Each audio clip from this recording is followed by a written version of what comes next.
Na sua opinião, São Paulo aproveita o turista? Ele vem aproveitando mais. A própria Expetours tem uma série de estudos que divulgam a extensão da permanência desse turista na cidade. Antes era um turista muito do bate e volta. Eu me lembro quando pequena, São Paulo era associado a um turismo do quase obrigatório, né? Eu tenho que ir lá para uma feira, eu tenho que ir lá para alguma coisa e eu volto correndinho para minha cidade. Agora, cada vez mais as pessoas descobrem justamente o lado interessante da cidade.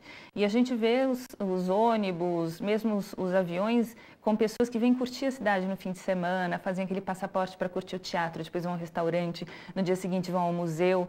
A gente organiza exposições hoje que fazem, como agora recentemente nós vimos na Pinacoteca, no Centro Cultural Banco do Brasil, filas e filas, as pessoas chegam a ficar 4 horas nas filas porque sabem que aquela oferta é tão única, tão preciosa, que vale a pena. Né? Então, assim, é tão bom que vale. E isso vem movimentando bastante. Eu acho que o próprio paulistano começa a ficar mais leve. Né? A gente não via, assim, tantos barzinhos com mesinhas, com o pessoal recuperando o espaço público, ocupando as ruas. Isso é muito legal, né? Nossa, é uma maravilha. E isso que faz com a cidade ser cidade, né? São os encontros. Então, acho que a cidade se beneficia muito disso. Como é que se pode promover isso na própria cidade, né? O que eu posso fazer como cidadão para que eu possa provocar essa vinda, esse encontro do turista que traz essa riqueza para a cidade onde eu estou?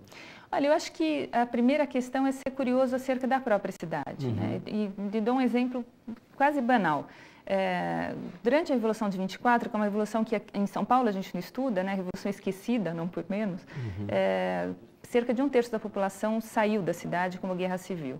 E as marcas dessa guerra ficaram inclusive na igreja de Santa Efigênia, que fica no centro da cidade. E algumas dessas balas que alvejaram a igreja ainda estão presentes com suas marcas. E eu, a cada vez que vou ao centro de São Paulo, quase faço reverência para a igreja, fico lá namorando as balas, imaginando, né, as batalhas e tal. E uma vez eu estava olhando para aquela parede, nossa, já transportada na história, e passaram 2 adolescentes, ficaram me olhando com uma cara de essa menina tá doida, né? Porque ou tá vendo alguma coisa que a gente não tá, e não resistiram e perguntaram, mas o que você está olhando? Eu falei, aqui, estão vendo as marcas de bala. E quando eu já estava embalada para falar, né, da guerra, da Revolução, da história de São Paulo, um virou outro e falou assim, nossa, mas o PCC chegou até aqui, né? Eu falei, ó, esse PCC é mais antigo, né? Porque a gente não conhece a história da cidade. Então, acho que para a gente se converter em embaixador da própria cidade, primeiro a gente tem que mergulhar na história dela, né? Por que a minha rua tem o nome do fulano de tal? Nossa, de que história é esse bairro, né? E começar a recuperar essas tradições orais, inclusive, né? Aprender com os avós, com os mais antigos do bairro e as tradições, porque senão a coisa vai se perdendo. E quando a gente ama o espaço onde a gente está, a gente luta por ele. Então, se alguém vai lá e joga bituca de cigarro no chão, você fala assim, olha, você certamente não viu, mas você acabou de deixar sua bituca cair. Você quer que eu jogue no lixo? E a pessoa fica constrangida, ops, vai lá, muitas vezes pega e joga no lixo. De novo, né? Já vai começar a respeitar, porque o espaço público é muito denúncia de como se trata a cidade. Se a rua é limpa, é sinal de que as pessoas respeitam. Se a rua é suja, a gente já sabe que não. E a gente vê muito isso com o metrô de São Paulo, por exemplo. A gente entra no metrô impecável, sai na rua um chiqueiro, entra de novo e fala, poxa, mas é o mesmo espaço, só tem um desnível. E não é por conta da limpeza do metrô, é porque as pessoas falam, pô, o metrô funciona, eu não jogo lixo aqui. Mas chegou na rua e fala, cidade não funciona, eu jogo lixo na cidade. Eu vi uma cena em Gramado que eu fiquei assim, edificado. Uma pessoa, um turista que estava lá, uma turista, foi colher uma hortênsia. Uma senhora, uma cidadã que estava passando, foi até ela, pediu que ela, mesmo tendo arrancado, fizesse o favor de devolver. Pois é. Porque se todo mundo que chegasse na cidade colhesse um buquê de hortênsia, ela não teria nada para poder ver quando fosse lá. Claro. Ela precisava respeitar a cidade na qual estava. Mas com muita elegância, sabe? Com muito jeito. A pessoa foi lá, devolveu o buquezinho no lugar, sabe? Ficou constrangida, mas foi uma lição para ela e foi uma lição para todo mundo que estava perto. Então, você já tem um cuidado diferente. Tem alguém que zela por aquele espaço. E esse alguém não é a polícia, esse alguém não é o prefeito, esse alguém é quem tem a cidade como sua, não é? É o cidadão, né? É o cidadão. Deveria ser, né? Sim. Agora, quais iniciativas você sugeriria para quem quer encontrar criatividade na sua própria cidade? Então, eu acho que a gente precisa ser mais condescendente com a história da própria cidade. Então, desde essa questão de resgate das tradições orais e afins, e da própria história mesmo, mergulhar como ela é. Acho que Cachoeira é um caso muito especial, né? Até por ser parte do Ciclo do Ouro, ali da Estrada Real, a confluência entre São Paulo, Rio e Minas, está entre dois lugares tão ricos como a Mata Atlântica e o próprio Vale.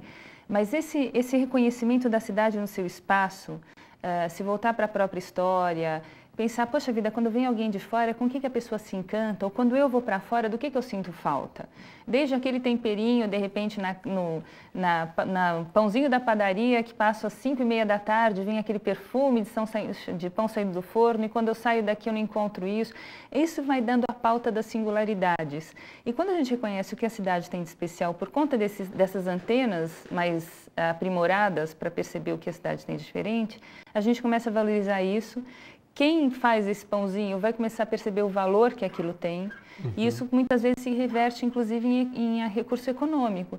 Você fala, poxa vida, então o pastel lá da Dona Maricota que muda de cor no forno pode não só fazer a delícia da família e dos amigos, mas eventualmente até fazer um servicinho ali de suprimento para os estúdios da televisão, para o turista que vai visitar a cidade ter acesso a uma coisa que é diferente.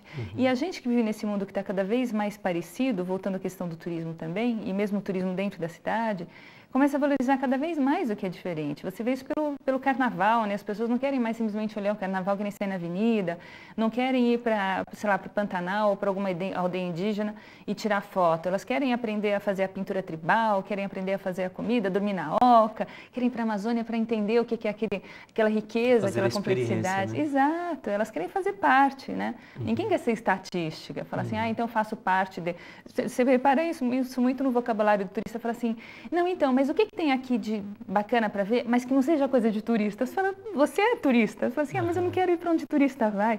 A gente vai buscando o que é singular. É verdade. Agora, você fez várias citações aí que eu ficava pensando aqui, meu Deus, também em nível escolar a gente precisa contemplar esse conhecimento histórico, né? Porque você tem a criança ali numa sala de aula, é a história do Brasil, é a história mundial, mas muitas vezes não se fala daquela história local. A pessoa ela tem uma experiência, assim, a história do Brasil, mas dos grandes acontecimentos, dos grandes fatos, às vezes aquele que envolve a cidade em questão, nem é tão valorizado já porque você está nela, não é como a pessoa que morou no Rio a vida inteira, nunca foi ao Corcovado, nunca foi ao Cristo, que está ali do lado, eu vou quando eu quiser. Acaba que morre e nunca vai, não é? Então, às vezes acontece também em nível de estudo. Você valoriza tanto o que está longe, tanto o que está fora, que parece que é um conhecimento assim meio alheio ao seu alcance, que é aquilo que é tão bonito e que é tão importante para a história brasileira e que está ali acessível a você, que as fontes estão ao seu lado, que você pode encontrá-las, é desprestigiado. Então, eu penso que, acho que também dentro do ensino escolar isso precisa ser contemplado. Você não acha? Você tem toda a razão. E não só nas matérias tradicionais, até porque a gente mora na cidade, eu não moro no país, né? Então precisa aprender a história da cidade, mas também as atividades fora da escola, junto com a escola, mas fora do edifício da escola. Por exemplo, eu tenho um amigo que é professor de música e ele começou a contar de umas experiências que ele faz, por exemplo, quando começa a chover. E ele pede para as crianças abrirem a janela. E aí ele começa a identificar as notas musicais pelo pingar das gotinhas na janela. E essa nota, que nota que é? Não, assim é aquela ali. E as crianças começam então a ouvir a música da própria cidade. Ou quem mora numa cidade mais industrial, e o apito da fábrica, aquilo é um mi ou é um dó.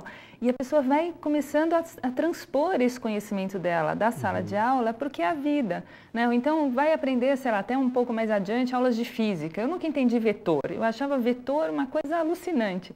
E daí quando eu comecei a observar o vento batendo nas velas de um barco ou os galhos de uma árvore sendo torcidos pelo vento, eu falei, agora entendi, essa força entra por aqui, a outra entra por acolá. Então, quer dizer, como é que a gente transpõe esse conhecimento para a própria cidade, né? E daí a gente consegue fazer com que parece que é muito aborrecido, porque fica só ali no papel, passe a fazer parte do dia a dia da gente. A química se presta muito a isso, né? A gente mistura as cores, a física. Então, acho que a gente precisa trazer esse conhecimento do banco de escola para o dia a dia das ruas da cidade mesmo. Agora, você é urbanista, não é? Sou economista e urbanista. Economista e urbanista. Quando se fala do urbanismo, compreende o quê? Então, o urbanismo estuda tudo que se dá na urbe, tudo que se dá na cidade. Não só as edificações, mas a dinâmica que ocorre dentro da cidade. E essa dinâmica se pauta tanto pelas relações sociais das pessoas que ali estão, pelas atividades econômicas, como esse físico e esse não físico interagem. Então, até que ponto a estrutura física de uma cidade reflete as relações que ali estão. A gente fala da cidade de serviços, da cidade industrial, já imaginando uma veia econômica que existia nesse momento. E até que ponto também a gente consegue configurar um espaço físico no qual a gente se sinta à vontade. Quer dizer, até que ponto os espaços públicos são valorizados, até que ponto a cidade respira por conta do verde ou não, como é que a gente faz com que a cidade seja um local mais vivível e convivível, quer dizer, onde a gente está por querer, não só por obrigação. Essas são relações todas que se dão muito projeto, se dão por falta do todo mundo gosta quando chega numa cidade bonita, uma cidade arborizada, uma cidade florida, com jardins cuidados. É muito caro para uma prefeitura, por exemplo, deixar a cidade mais bela? Olha, eu acho que é mais caro não deixar, porque se a gente pensa no longo prazo, o fato de cortar as árvores, por exemplo, deixar a cidade mais árida, gera toda uma série de problemas de saneamento, de drenagem, de inundações, de reforço de construções, porque senão ela não aguenta aquilo. Ou seja, quando a gente consegue pensar além de 4 anos, quando a gente tem efetivamente uma visão de longo prazo estratégica da cidade, quanto mais a gente investe na sua convivialidade, mais barata a cidade fica. Porque se a gente consegue desenvolver formas de trânsito das pessoas, por exemplo, com bicicleta ou a pé, as pessoas demandam menos serviços de transporte público, de coletivo. Sendo menos serviço de transporte público coletivo, ótimo, já é uma grande coisa. Mas se elas começarem a demandar menos carros, ou seja, menos pavimentação, menos ruas, menos estradas, aí a cidade começa a ter um investimento dedicado a essas questões que muitas vezes é mais barato, né? Ou seja, se a gente pensar no longo prazo, investir numa cidade onde a gente gosta de viver é mais barato do que investir nos moldes tradicionais que a gente tem. Pois é, e torna a cidade tão atraente, não é? Pois é. E mobiliza tudo isso que a gente está conversando aqui. E as pessoas saem de casa, né? Quer dizer, é verdade. O objetivo de uma cidade é ela ser um local de encontro. Se ela é acolhedora, não tem por que você ficar em casa. Lógico, né? lógico. Se refugiar ali. Os governos vêm lidando com esses conceitos que a gente está conversando aqui de uma forma geral no mundo? Olha, muito pouco. Alguns países que tomaram o protagonismo nisso, em especial alguns que perceberam que até por conta da concorrência global, eles tinham que buscar uma outra pauta de desenvolvimento. Essa pauta muitas vezes foi dada pela criatividade e nisso se destacam o Reino Unido, Holanda, o Canadá, enfim, mesmo a Argentina, que é ao nosso lado. No Brasil ainda é muito desigual. As prefeituras e os governos estaduais não necessariamente acordaram para esse tema, salvo gloriosas e raras exceções, como é o caso, em parte, do estado do Rio de Janeiro, da cidade de Recife, da própria cidade de São Paulo. Muitas vezes por iniciativa não tanto do governo, mas da sociedade civil que se mobiliza, eu acho isso muito bonito. Mas a sociedade civil se mobilizar também requer que o governo venha a reboque, né? Uma cidade não consegue se transformar se as políticas públicas não derem estruturação para isso. E eu acho que esse momento, inclusive, de eleições pelo qual nós passamos e estamos passando, conforme a cidade, é muito bem-vindo, porque é um novo ciclo, né? Ainda que seja a reeleição, é um novo ciclo. E isso tem que ser levado para os próximos anos. Ana Carla, quem quiser aprofundar essa nossa conversa aqui, tem acesso ao livro Cidades Criativas, não é isso? Então, eu tenho vários livros digitais para download gratuito, inclusive esse que foi a sistematização. Legal.